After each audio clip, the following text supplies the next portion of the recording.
Alkisah, ada seseorang kaya raya dengan harta yang tidak akan habis dimakan 7 turunan. Orang kaya ini didatangi malaikat. Suatu ketika, malaikat pencabut nyawa datang ke orang kaya tersebut dengan menyamar sebagai orang miskin. Malaikat yang menyamar itu mengetuk pintu dan berkata, "Panggilkan pemilik rumah ini." Para pelayan di rumah itu justru menertawakan dan membentak malaikat yang menyamar tersebut. Mereka mengira malaikat itu datang untuk mengemis. "Anda siapa? Anda miskin tidak layak ke sini, bertemu Tuan kami," hardik pelayan, lalu menutup pintu. Malaikat itu diam. Ia mengetuk pintu kembali. "Sampaikan saja kepada tuanmu, aku malaikat pencabut nyawa," tuturnya. Dari jauh, si orang kaya itu ternyata mendengar perkataan malaikat pencabut nyawa yang menyamar itu. Orang kaya itu lemas bukan kepalang.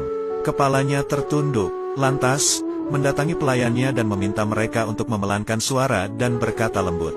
Orang kaya itu menyadari umurnya sudah tidak lama lagi. Ia akan segera pergi meninggalkan dunia. Tak lama, keluarganya pun datang. Seakan tidak percaya orang yang terlihat miskin dan kotor itu merupakan malaikat. "Segeralah berwasiat, aku akan segera mencabut nyawamu sebelum kau sempat keluar rumah," tutur malaikat kepada orang kaya. Tak lama, orang kaya itu pun wafat. Sontak, para keluarga histeris dan menangis. Bahkan, beberapa dari mereka menawarkan harta kepada si miskin yang ternyata malaikat pencabut nyawa.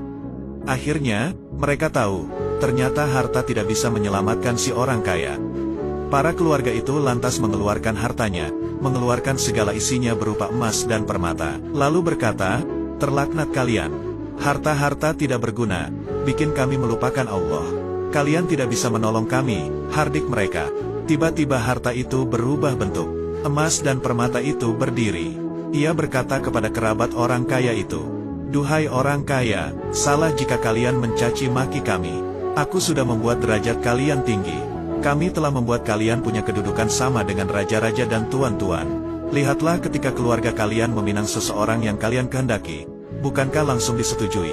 Itu karena harta kalian. Lalu, bagaimana nasib seorang saleh yang juga ingin melamar seseorang yang kalian pilih itu? Mereka gagal karena harta kalian menghalanginya. Dan masih banyak lagi." Sang harta melanjutkan dan berbicara lagi. "Wahai orang kaya, bukankah kau menggunakan kami untuk membiayai orang-orang kejam dan kami tidak berdaya untuk menolak?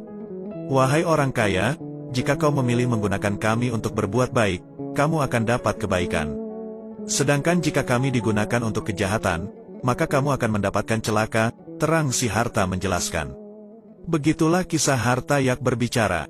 Malaikat pencabut datang dan ternyata harta tidak bisa melindungi dari orang kaya, seberapa kaya pun orang tersebut. Kisah ini diceritakan oleh ulama Imam Ibnul Jauzi, Uyun al-Hikayat min Kohas es Solihin wa Nawadir az-Zahidin.